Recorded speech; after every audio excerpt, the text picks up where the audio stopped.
This is the double season అంటూ big boss Nagarjuna అయితే wild card ద్వారా 5 మంది కంటెస్టెంట్స్ని హౌస్ లోపలికి పంపించేశారు. ఇక నామినేషన్ ప్రాసెస్ ఇప్పుడు పల్లవి ప్రశాంత్ని తప్పించి మిగతా హౌస్మేట్స్ అందరూ నామినేషన్లో ఉన్నారని, కొత్తగా వచ్చిన కంటెస్టెంట్స్ ఇద్దరిద్దరుగా వాళ్ళని నామినేట్ చేయాలి అంటూ బిగ్ బాస్ అయితే ఆదేశించడం జరుగుతుంది. ఇక ఈ నామినేషన్ ప్రక్రియలో చూసుకున్నట్లు అయితే ప్రతి ఒక్క కంటెస్టెంట్ కూడా నామినేషన్లోకి వచ్చేస్తారు.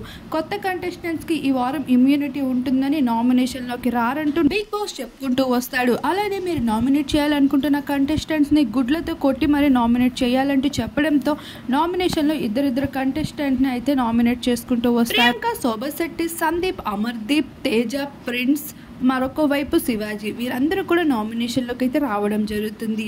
మరి ఈ నామినేషన్ నుండి ఈ వారం ఎవరు సేవ్ అవుతారో అనిపిస్తుంది.